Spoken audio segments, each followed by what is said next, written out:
2008వ సంవత్సరం 7న మలాడ్లోని Dheeraj Solitaire apartments flat number 201లో ఎమిల్ జెరోమ్ మాథ్యూ నీరజ్ గ్రోవర్ను అతి క్రూరంగా చంపి డెడ్ బాడీను దాదాపు 100 ముక్కలుగా చేస్తాడు. ఈ కేసు వెలుగులోకి రావడానికి కొన్ని రోజులు పట్టిన తరువాత నేషనల్ మీడియాలో ఒక సంచలనంగా మారింది. ఈ కథ 3 వ్యక్తులకు చెందినది: నీరజ్ గ్రోవర్, మరియా మోనికా సుసైరాజ్ మరియు Emile Jerome Mathew. Neeraj Grover TV సీరియల్స్లో క్రియేటివ్ టీమ్ ఎగ్జిక్యూటివ్గా ఉన్నారు. మరియా మోనికా సుసైరాజ్ కన్నడ నటి. ఎమిల్ జెరోమ్ మాథ్యూ కొచ్చిన్లో ఒక నేవల్ ఆఫీసర్గా పనిచేసేవారు. నీరజ్ గ్రోవర్ యొక్క పూర్తి పేరు నీరజ్ అమర్నాథ్ గ్రోవర్. గ్రోవర్ బాలాజీ టెలిఫిల్మ్స్ లిమిటెడ్లోని క్రియేటివ్ టీంలో పనిచేసేవాడు. ఈ కంపెనీ టీవీ సీరియల్స్ని ప్రొడ్యూస్ చేసేది. ఆ సమయంలో నీరజ్ గ్రోవర్ అంధేరీలోని ఒక అపార్ట్మెంట్లో తన కజిన్ బ్రదర్తో కలిసి ఉండేవాడు. నీరజ్ తన కెరియర్లో చాలా వేగంగా ఎదుగుతూ ఉంటాడు. అదే సమయంలో కన్నడ నటి అయిన మరియా మోనికా సుసైరాజ్తో పరిచయం ఏర్పడుతుంది. మరియా కర్ణాటకలోని మైసూర్లో నివసించేది. ఎలాగైనా కెరియర్లో గొప్ప నటిగా ఎదగాలని ఆశలతో ముంబై రావాలనుకుంటుంది. మరియా ఇంట్లో ముంబై వెళ్ళవద్దు అని చెప్పినా కూడా వాళ్ళ నిర్ణయానికి విరుద్ధంగా ముంబైకి వస్తుంది. ముంబై స్ట్రగ్లింగ్ చేస్తున్న నటులకు ఒక కలల ప్రపంచం లాంటిది. దేశం నలుమూలల నుంచి చాలామంది సినిమాలలో అవకాశం కోసం వెతుక్కుంటూ వస్తూ ఉంటారు. మరియా ముంబైలో టీవీ సీరియల్స్ లేదా సినిమా ఇండస్ట్రీలో పనిచేయాలని గట్టి పట్టుదలతో ముంబై చేరుకుంటుంది. మరియాకు ఒక బాయ్ ఫ్రెండ్ కూడా ఉన్నాడు. అతని పేరు ఎమిల్ జెరోమ్ మాథ్యూ. మాథ్యూ కూడా కర్ణాటకలోని మైసూర్కి చెందినవాడు. మాథ్యూ శాంతమైన మరియు మృదు స్వభావి. వీరి ఫ్యామిలీ ఎవరితో ఎక్కువగా మాట్లాడేవారు కాదు. మాథ్యూ మరియు మోనికా సుసైరాజ్ చాలా కాలం నుంచి రిలేషన్షిప్లో ఉన్నారు.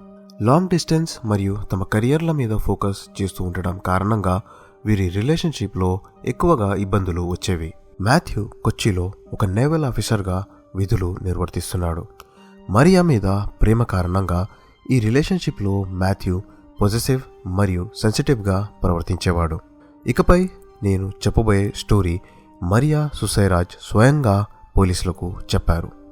2008వ సంవత్సరం ఏప్రిల్ నెల ఆఖరులో మరియా టీవీ సీరియల్లో నటించడానికి ముంబై సిటీకి వస్తుంది. ముంబైలో టీవీ సీరియల్ ఇండస్ట్రీలో అవకాశాల కోసం ప్రయత్నిస్తుంది. ఆడిషన్స్ ఇచ్చే సమయంలో నీరజ్ గ్రోవర్తో పరిచయం ఏర్పడుతుంది. మహాభారతం సీరియల్లో అవకాశం పొందడానికి తన ఆడిషన్ సీడీను నీరజ్ సహాయంతో బాలాజీ టెలిఫిల్మ్స్కు ఇస్తుంది. నీరజ్ కూడా మరియా కెరియర్ కోసం సహాయం చేయాలనుకుంటాడు. మరియా మాతృభాష కన్నడ కావటంతో హిందీ భాష మాట్లాడడం అంతగా రాకపోయేది. ఫలితంగా ఆడిషన్స్లో రిజెక్ట్ అయ్యేది.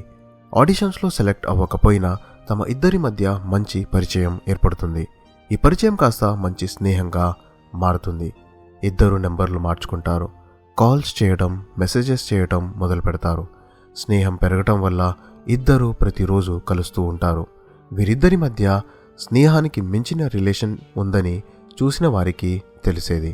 అదే సమయంలో మరియా ముంబైలోని మలాడ్లో ఉన్న ధీరజ్ సాలిటైర్ అపార్ట్మెంట్స్లో ఫ్లాట్ నెంబర్ 201ను రెంట్కు తీసుకుంటుంది.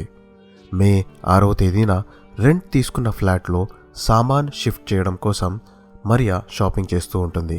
అదే సమయంలో నీరజ్ కలవడానికి కాల్ చేస్తాడు. నేను చాలా అలసిపోయాను, కలవటం వీలు కాదు అని మరియా నీరజ్తో అంటుంది. మరియా మరియు నీరజ్ కలుస్తూ ఉంటారు అని మాథ్యూకి కూడా తెలుసు. మే 6వ తేదీ రాత్రి 11 గంటల సమయంలో మరియా తన ఫ్లాట్ యొక్క షిఫ్టింగ్ నడుస్తుందని పక్కనే ఉన్న మిస్ మయూరి ఫ్లాట్లో బాత్రూమ్ను యూజ్ చేసి బయటికి వస్తుంది. అదే సమయంలో ఫ్లాట్ నెంబర్ 201 డోర్ ముందు నీరజ్ నిల్చొని ఉన్నట్లు గమనిస్తుంది. నీరజ్ను మిస్ మయూరితో ఇంట్రడ్యూస్ కూడా చేస్తుంది. ఈ టైంలో ఇక్కడికి ఎందుకు వచ్చావు అని మరియా అడిగినప్పుడు నీకు షిఫ్టింగ్లో హెల్ప్ చేయడానికి వచ్చానని నీరజ్ అంటాడు. 11:30 సమయంలో ఎమిల్ జెరోమ్ మాథ్యూ మరియాకు కాల్ చేస్తాడు. నీరజ్ కూడా అక్కడే ఉన్న విషయం మాథ్యూకి తెలుస్తుంది. నీరజ్ డిన్నర్ చేసి వెళ్ళిపోతాడని మరియా మాథ్యూకి కాల్లో నచ్చజెపుతుంది. ఒకవైపు మరియా ఇల్లు క్లీన్ చేస్తుంటే నీరజ్ ఫ్రెండ్స్ కాల్ చేసి పార్టీకి రమ్మని చెప్తారు. నీరజ్ నేను పార్టీకి రాలేను అని అంటాడు. ఆ మరుసటి రోజు నీరజ్కి మలాడ్లోనే పని ఉండడం వల్ల మరియా ఫ్లాట్లోనే నైట్ గడుపుతాను అని రిక్వెస్ట్ చేస్తాడు. మరియా కూడా ఓకే అని చెబుతుంది. ఆ రోజు ఇద్దరు అదే ఫ్లాట్లో పడుకుంటారు. మరియాతో నీరజ్ రాత్రి ఫ్లాట్ నెంబర్ 201లోనే పడుకొని ఉంటాడని మాథ్యూ మరియా మీద అనుమానపడతాడు. ఎలాగైనా ముంబై వెళ్ళి కనుక్కోవాలని అనుకుంటాడు. ఉదయం ఫ్లైట్లో ట్రావెల్ చేసి ముంబై చేరుకుంటాడు. మే 7వ తేదీన డోర్ బెల్ రింగ్ అవుతుంది. మరియా డోర్ ఓపెన్ చేస్తుంది. డోర్ వద్ద ఎమిల్, జెరోమ్, మాథ్యూ ఉంటాడు. మాథ్యూ నేరుగా ఇంటి లోపలికి వస్తాడు. అప్పటికి నీరజ్ కూడా నిద్రలో నుంచి లేచి ఉంటాడు. మాథ్యూని చూసిన నీరజ్ తను నీ బాయ్ ఫ్రెండ్ కదా అని అంటాడు. మరియా మరియు మాథ్యూ యొక్క ఫోటోలు నీరజ్ చూడడం కారణంగా నీరజ్ కూడా మాథ్యూని గుర్తుపడతాడు. ఇంతలో కోపంతో ఉన్న మాథ్యూ నీరజ్ పై పిడికిలి దెబ్బలు కొడుతూ దాడి చేస్తాడు. నీరజ్ మరియు మాథ్యూ ఒకరినొకరు కొట్టుకుంటూ ఉంటారు. ఇద్దరూ కొట్టుకుంటూ మరియాను తోసేస్తారు. మరియా కింద పడుతుంది. మరియా పైకి లేచేసరికి మాథ్యూ కిచెన్లో ఉన్న కత్తితో నీరజ్ను పొడవడం ప్రారంభిస్తాడు. మాథ్యూను ఆపడానికి మరియా ప్రయత్నించినప్పుడు అరచేతికి గాయమవుతుంది. మరియాను తోసేసి మాథ్యూ నీరజ్ను పొడుస్తూనే ఉంటాడు. నీరజ్ కింద పడిపోయిన తర్వాత మాథ్యూ కాళ్లతో తంతూ ఉంటాడు. ఇదంతా చూసిన మరియా గట్టిగా అరుస్తుంది. మరియా నోటిని మాథ్యూ మూసి అరుస్తే నిన్ను కూడా చంపేస్తానని అంటాడు. తరువాత కత్తి చేతిలో పట్టుకొని మరియాను రేప్ చేస్తాడు. తరువాత మరియాను కొట్టి ఈ విషయం ఎవ్వరికి కూడా చెప్పవద్దు అని అంటాడు. అప్పుడు సమయం 8 అవుతుంది. నీరజ్ను హాస్పిటల్కి తీసుకెళ్దామని మరియా వేడుకుంటుంది. 4-5 గంటల వరకు నీరజ్ చనిపోడు అని మాథ్యూ నచ్చజెపుతాడు. మరియాను బాత్రూంకి వెళ్ళి ఫ్రెష్ అవ్వమని మాథ్యూ అంటాడు. మరియా బాత్రూంలో ఫ్రెష్ అవుతుండగా ఇంకోసారి మరియాను మాథ్యూ రేప్ చేస్తాడు. ఉదయం 11 గంటల సమయంలో మాథ్యూ తన మర్డర్ని కప్పిపుచ్చడానికి మరియాను నీరజ్ గ్రోవర్ యొక్క కజిన్కి కాల్ చేసి నీరజ్ రాత్రి 12:30 ఫ్లాట్ నుంచి వెళ్ళిపోయాడని, కానీ ఫోన్ ఇక్కడే మర్చిపోయాడు అని చెప్పమంటాడు. అలాగే నీరజ్ మర్చిపోయిన ఫోన్ని కూడా తీసుకెళ్లమని చెప్పమంటాడు. మాథ్యూ చెప్పిన విధంగానే మరియా నీరజ్ కజిన్ అయిన నిశాంత్కి కాల్ చేస్తుంది. నిశాంత్ మాత్రం నేను ఫోన్ తీసుకెళ్లడానికి రాలేను అని చెప్తాడు.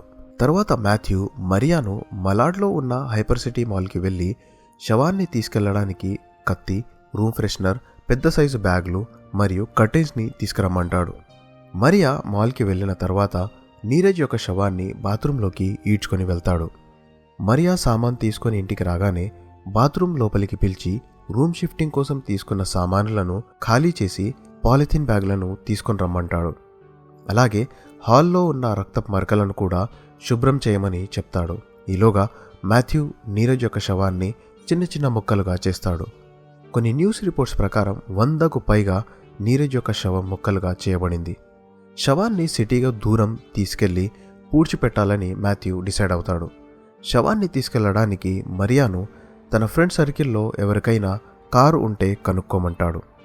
మధ్యాహ్నం 3 గంటల సమయంలో మరియా తన ఫ్రెండ్ కిరణ్కి కాల్ చేసి కార్ కావాలని అడుగుతుంది. కార్ ఎందుకు కావాలి అని అడిగినప్పుడు తన బాయ్ ఫ్రెండ్కి కావాలి అని అంటుంది. కిరణ్ బంగ్లా దగ్గరలోనే ఉండడంతో మరియా మరియు మాథ్యూ ఆటో ద్వారా అక్కడికి చేరుకొని కార్ తీసుకుంటారు.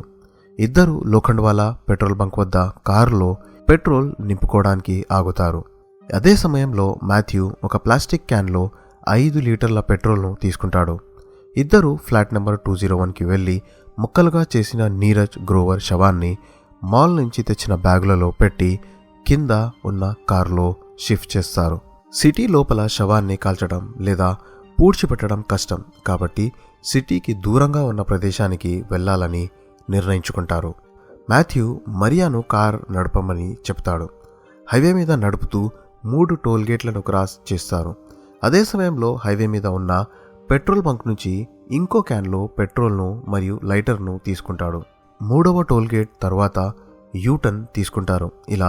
ఇలా డ్రైవ్ చేస్తూ దాదాపు 90 కిలోమీటర్ల దూరంలో టోల్గేట్ 2 మరియు 3ల మధ్యలో ఉన్న మనోర్ అనే ప్రదేశానికి చేరుకుంటారు. ఈ ప్రదేశం నిర్మానుష్యంగా ఉండటం వల్ల మాథ్యూ ఈ ప్రదేశాన్ని ఎంచుకుంటాడు.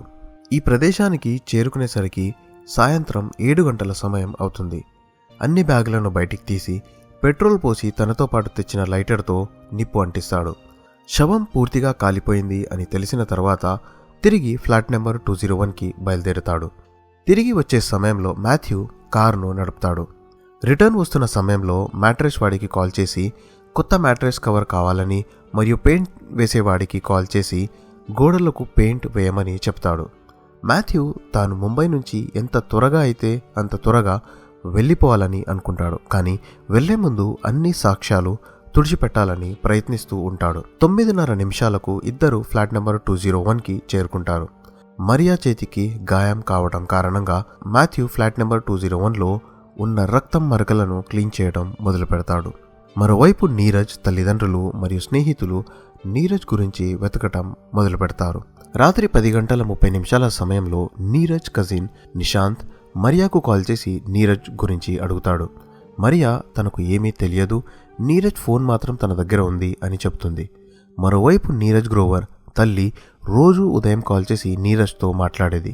నీరజ్ కాల్ లిఫ్ట్ చేయకపోవడంతో నిశాంత్ గ్రోవర్కి కాల్ చేసి అడుగుతుంది. నిశాంత్ ఫ్లాట్ నెంబర్ 201కి వెళ్ళి నీరజ్ మొబైల్ ఫోన్ను తీసుకుంటాడు. నీరజ్ కనిపించడం లేదని అందరూ దిగులుగా ఉన్నాము, పోలీస్ కంప్లైంట్ చేయడానికి వెళ్తున్నాం, నువ్వు కూడా మాతో రా అని నిశాంత్ మరియాతో అంటాడు. పోలీస్ స్టేషన్లో మర్డర్ గురించి ఏమీ చెప్పవద్దని మాథ్యూ మరియాతో అంటాడు. మాథ్యూ చెప్పిన విధంగా మరియా సరే అని నిశాంత్తో పాటు పోలీస్ స్టేషన్కి వెళ్ళి కంప్లైంట్ ఇస్తుంది. పోలీసులతో నాకు నీరజ్ గురించి ఏమీ తెలియదు అని అబద్ధం చెబుతుంది. కంప్లైంట్ ఇచ్చి మరియా రాత్రి 3 గంటలకు ఫ్లాట్కి చేరుకుంటుంది.